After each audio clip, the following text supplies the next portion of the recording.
Here's what you've all been waiting for. It's the rookies who will shock the world in 2024. And I want to start with a guy that Brett Kollmann is just chomping at the bit to talk about. So we're going to put a wide receiver first, and then we'll talk about some other wide receivers and running backs later. But let's talk about Ladd McConkey. It's an open path right now for Ladd McConkey with the Chargers.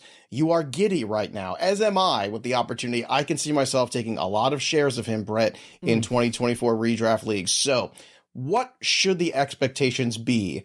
And I don't want to get over our heels too much here. I don't want to get too excited and start ramping up that ADP to where it gets an insane value here. But in your opinion right now, what is the ceiling for Ladd McConkey in 2024?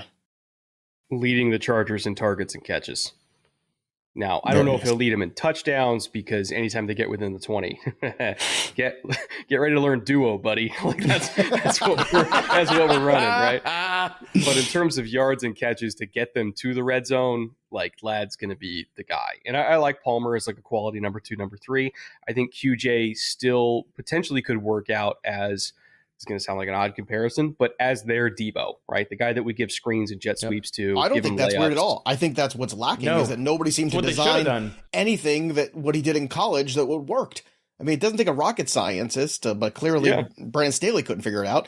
What did he do well in college? Let's do that with him here at the pros. I don't get it. You can just run clear outs all day. You got to do that, right? If you're Kellen Moore, huh, Brett? Like that's what they should have done last year. Michigan saw QJ in college in the playoffs where he took a shallow cross like 70 yards for a touchdown. So it's not like Jim is unaware of what Quentin Johnston can do. He knocked him out of the playoffs. So I still do believe that there's a role there for him. And if anybody's going to get him back on track, it's this coaching staff. But back to Ladd. One of the reasons why I'm so excited about him is because of the Joe Alt pick. And I know that sounds insane, but allow me to elaborate. The Chargers are building a phenomenal offensive line. They got a great left tackle in Rashawn Slater. They took a borderline generational tackle prospect in Joe Alt, who they're going to move over to the right side. Justin Herbert's going to have time to throw, folks. Okay? He's going to have time to throw. And also the running game's going to be really good too. How many DBs in the AFC West do you think can cover Ladd McConkey one-on-one for 3 seconds?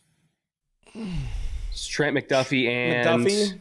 Yeah, I was going to say that's the only one I can think of. It's McDuffie and Surtain. That's I was going to say, I don't even know if Surtain can hang with him in the short area stuff, Brett. Maybe I'm wrong for 3 seconds, because that's what Herbert's going to have to throw. Yeah. like he's going to be open, guys. He's going to be open, and he's going to catch it. To Brett's point, I mean, from a PPR standpoint, okay, maybe he disappoints in touchdown totals. That's fair. Maybe he comes away with 5 or something like that. But we're talking about targets. We're talking about consistency. We're talking about points. Ladd McConkey's in a position in 2024 to do that and be, let me just put in perspective right now. Again, currently the early ranking for him is 45, wide receiver 45. There's a chance where he is, all the way up in the top 20 easily if what Brett's saying comes to fruition. Yeah, I think there's a few parts or pieces, and Brett is spot on with all the analysis about Ladd. I mean, looking at a guy that can separate, Thor's talked about that the entire process, and I mean, the numbers bear it out. I mean, 98th percentile receiving grade versus single coverage, 93rd percentile separation rate, and really the biggest limiter here for Ladd, and everybody has talked about this, and I'm curious where you sit on this, Brett, is that, look, I understand the Chargers are going to run the freaking ball. They're going to do that. Could they throw it more than we're expecting? Because that's the limiter for Ladd McConkey this year. It's the Greg Roman offense. It's the volume. Can he get enough volume in this offense? But I don't know if the defense is good enough at its current constitution that they're going to be able to be in not even just like neutral game scripts. Like, are they going to be trailing in a lot of instances where they're going to have to throw the ball more than even Greg Roman wants to? I have a little bit more confidence in the Chargers defense than a lot of people, which again sounds like, the screams of a dying man. But like, I really do like what they're putting together here. They built the spine of this defense by taking Junior Colson, who already knows Jesse Minter's system. He's going to wear the green dot from day one. They probably already put it on his helmet because he knows the system. He played in this system, and he's a really good Mike linebacker. I comped him to Nick Bolton. you still have a bunch of edge rushers there because they kept Joey, they kept Khalil. You still got Thule. Like the pass rush is going to be great. They took Justin Abway out of Alabama to be like their run stopping interior defensive lineman that I swear to God they've been trying to find for like 5 years, and then they never really did it. I think they might have got that in Abway. They took Cam Hart and Tarheeb Still, two big physical corners that kind of play really well in that Minter style system. They still got Asante, they still got Derwin. So like the pieces are there, and also just Jesse Minter is a really good DC. And they're going to run essentially the same type of defense that Mike McDonald ran in Baltimore that he's about to run in Seattle, which I think is one of the most just diabolically designed defensive systems in the world right now. So I'm higher on the potential of this Chargers defense than most people. And all they got to do is just like not give up 24 points. Like, can we just not give up 24 points, and then we'll let the run game and Justin Herbert and Ladd McConkey do the rest? Going to be a different Charger team than they've seen in a very long time with that head coach. I want to talk about a running back that I know you are very excited about, and so am I, D-Bro. It's Jonathon Brooks, who's now in the Carolina Panthers. So Brooks, to me, again, this is what they look like, and I understand the injury has scared people away, but I'm running towards him, and here's why. I'm running towards him because I look at who's in front of him. I look at what the Carolina offense I think is going to look like this year in 2024, and I think Brooks is exactly the right guy for it.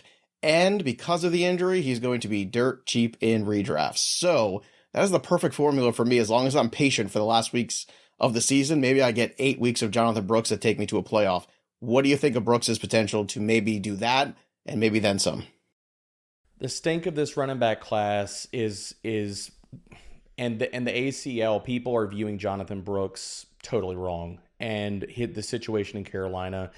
As soon as he's healthy enough to sit here and be able to shoulder the load, he's going to be Rachaad White with draft capital. Dave Canellis is going to lean on him. He's going to be their bell cow. Now, I'm not telling you that that's going to be in week 1, week 4, week 5, into the season, middle of the season, because we've seen with ACL, like if he can get up and get running. I mean, what happened to Breece Hall last year? They took the training wheels off. He's a 60 to 70% snap guy. At the end of the year, they were just like, look, we're just going to run you. It's all good. And Jonathon Brooks, he's going to be that guy. And people are not viewing it that way in both redraft and in dynasty leagues. Joey, I texted this yesterday. We talked about this. We did. We had a long talk about this. I've seen Jonathon Brooks fall into the second round of some rookie drafts, and I was like, hold.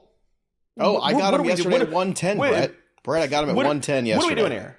I don't get it. He should be the locked in like 107, 108, period. Straight up facts. Because he's going to be in very short order. Right, but that's dynasty and redraft. Well, even redraft, I think that's the thing, is that he's going to be so cheap, I can't imagine not having so many shares of him. Like, we're going to be fighting over him, you and I, every time we do. Stretch run hammer. Well, that's but regardless, I think it's almost better because we get so excited these last few years about these rookie running backs who come to the league and they don't do anything for the first 6 weeks of the season, typically, that we've seen. And then they are the hammers down late. So all of a sudden you're getting all that, but without the draft capital they have to spend on them. I think that is like the perfect marriage of things where I want him in Carolina. I want to be drafting Jonathon Brooks. There's a couple wide receivers. I want to throw these guys at you. Jermaine Burton from now Cincinnati Bengals. Javon Baker, New England. Jalen McMillan, Tampa, which again, if there's any injury here to Evans or Godwin, I mean, there's some age and wear and tear on those guys. McMillan could get thrust into a situation. Luke McCaffrey, a very interesting prospect with Washington. Burton, Baker, McMillan, McCaffrey. Who do you think has the best chance in 2024 to shock the world in fantasy? D-Bro. I think without injuries. So how do you want me to frame this, Joey? Without injuries? Well, you could say without. Yeah, let's do with and without injuries, because I know McMillan's is a little bit more of a dicey situation. And look, as of right now, recording this, T. Higgins is still on the Bengals, so yes, that would also end this. So, from what you can see into the future in that magical bald head of yours, tell me, what do you see in terms of who's the guy in those scenarios that might present themselves that you think is going to smash in 2024? Without injuries, it's emphatically Javon Baker. I've loved his game, and whether you talk about the explosive plays, whether you talk about his ability to stretch a defense, I've said throughout the entire process, he's miscategorized.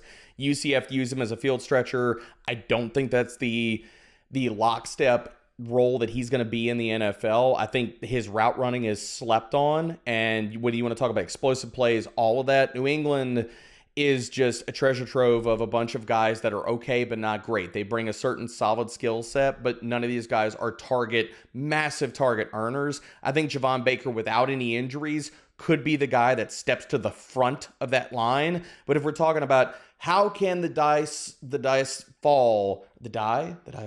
Yes, die. Either how one. Can all of that, either way. How can that present itself to where Jermaine Burton ends up being the guy in this class that just absolutely smash and grabs? I mean, we already talked about tied to Joe Burrow. Tyler Boyd's gone.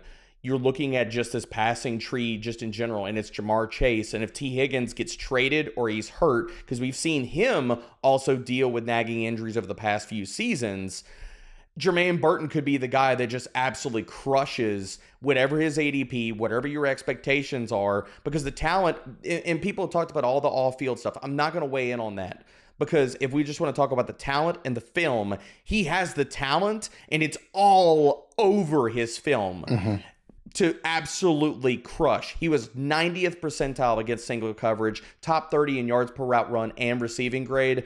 I've loved him the entire process. He got the draft capital and the landing spot. Oh, baby, I'm so ready for Jermaine Burton season. Actually, let's get Brett. I want to get your thoughts on Brooks, because I don't think I did I? We were so excited about this next grouping. So give me your thoughts on Jonathon Brooks, and then I'll pose the same question to you about these 4 wide receivers. Brooks reminds me a lot of Alvin Kamara in terms of vision, contact balance. Doesn't have like the highest top end speed, but he gets up to that speed quickly. But I absolutely love his vision, and he has that same kind of Kamara quality of being able to disjoint his upper half from his lower half and just take on contact like a weeble wobble. Like he breaks some tackles that just a lot of guys that are stiffer and more rigid would just go down to. You know, the guys that are they just play real tight and they're just straining all the time. He's loose. He's just kind of watery, right? And I think he's a really, really good running back. Also, I'm not super concerned about the ACL, because we know the Cowboys were like ready to take him, and they're the ones who did the surgery. So if they were the ones who were ready to take him in the second round, they probably had pretty clean reviews of his medicals, because they did the darn thing. So I love Brooks a lot. Him going 110 is stunning to me. As for the other question, honestly, injury or not, Burton for me. Okay. Oh, baby. Let's go. Why? Come on, Why Brett, injury or not?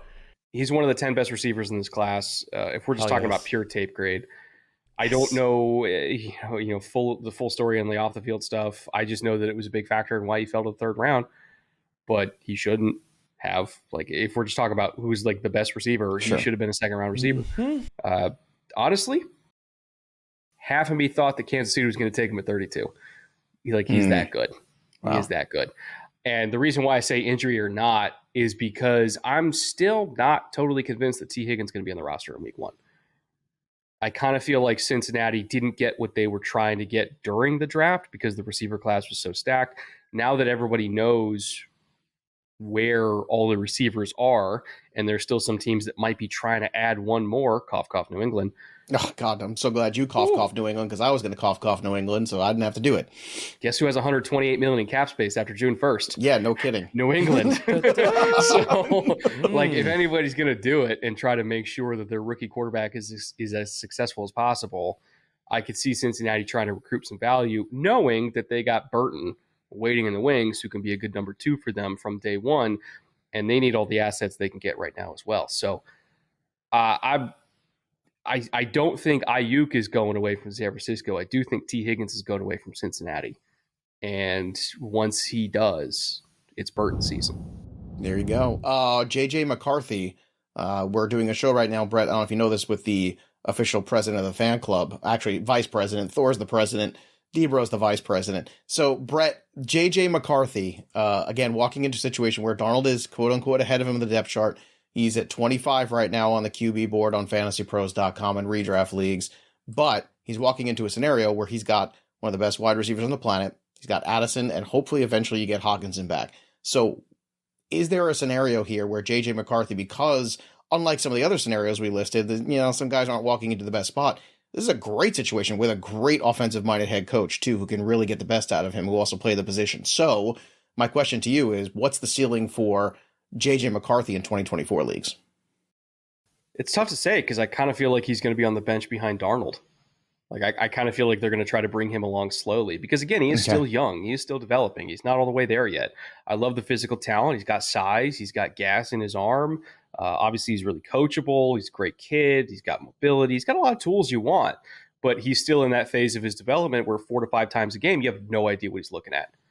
Like no idea. Like in the Bama game in particular, there was a couple of plays where like, JJ, you're allowed to throw it down the field. All right. Like, I kind of feel like almost they coached him to be hyper conservative because the team was so good. They just didn't want him to mess it up. And he knew he didn't have to really push it down the field because they can run it 32 straight times against Penn State and still win. Now, there were other circumstances that led to that, but the fact that the team was good enough to do that, it shows that he didn't have to be aggressive and kind of make the mistakes that you learn from in college. He still has a lot of mistakes that he has yet to make that he's going to have to learn from. There will be growing pains. So I kind of feel like they're going to try to do what Kansas City did with Patrick Mahomes, where Mahomes is throwing 5 picks a day in practice just to learn what he could get away with. But it didn't hurt the team because Alex Smith was the one who was actually playing, right? Until you get to last week of the season and Mahomes gets live action. I kind of feel like they're going to try to do that with JJ McCarthy of like, you're going to play against this Flores defense and you're going to absolutely get hammered in practice. You're going to make a lot of mistakes, but it's better you do it against us than against other teams while Darnold is the actual starter. So I don't know if I'm going to draft McCarthy and redraft because I don't think he's going to play. And if he is playing, that means one of 2 things. Darnold got hurt. Actually, one of 3 things. Darnold got hurt. Darnold is really bad, or JJ is really, really coming along quickly. And I don't know which scenario, if any of those, we're actually going to get. So if somebody else wants to take him super late, totally cool. I absolutely understand why. I just feel like Minnesota's plan for this year is not for him to play. He's more of a dynasty guy for me. Last guy, tight end, Washington, Ben Sinnott. I know we talked a lot about Brock Bowers, and I know tight end class-wise, maybe this wasn't as exciting as some others, but Brett, is there an opportunity here for Ben Sinnott to be a guy who starts going up the board, or somebody that all of a sudden people start realizing, hey, this guy needs to be picked up off waiver wire? I don't even know how many leagues he'll get drafted in outside of some tight end premium, weird, deep leagues and things like that, but is this a guy people should be watching, and does he have the ability in this season to shock us in fantasy?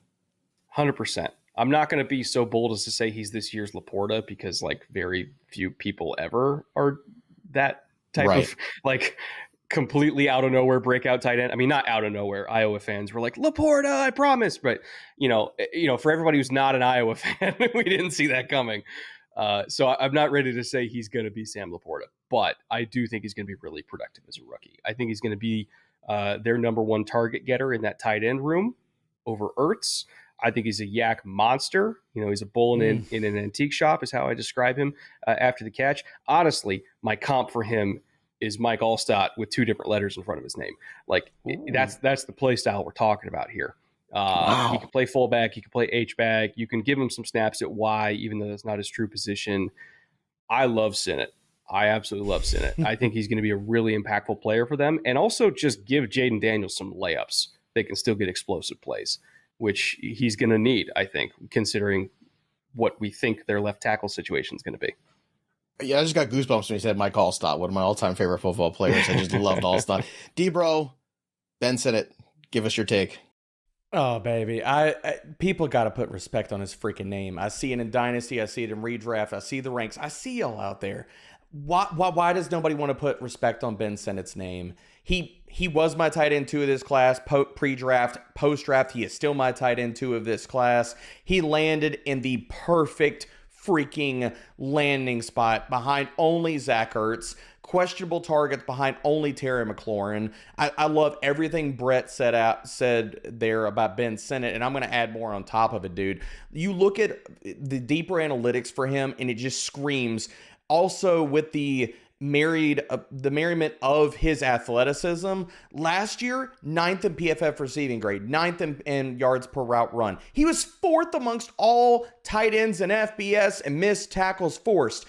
Like Brett talked about, you can line him up out wide. You can ask him to beat man coverage. You could put him in line. You could put him in the backfield. He is a fantastic freaking blocker, so we don't have to worry about his ability to play all the snaps and be an every down guy. That question has already been answered emphatically automatically by his film. Now you look at all the complexion and parts of his game, as well as this guy tested like a monster, people, and nobody's giving him respect on that. His 40-yard dash, fine. Okay, that was 70th percentile. His 10-yard split, 81st percentile. Vertical jump, broad jump, 3-cone. All of those, 94th percentile or higher. And considering his build, he's the perfect complement for Jaden Daniels. I don't understand why people don't get it about Ben Sinnott, but people need to understand and wake the hell up. He's going to crush in the NFL. They're going to learn it fast, just like they did with Laporta in week 1. Where everybody was like, oh, wow, look how involved he is in this offense. This is really interesting. And they beat the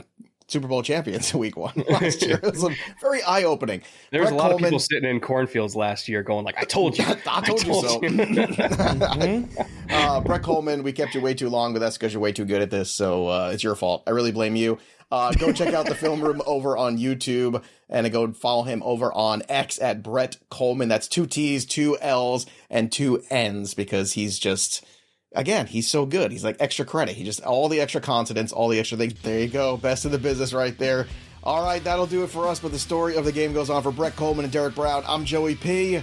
We'll see you next time, kids.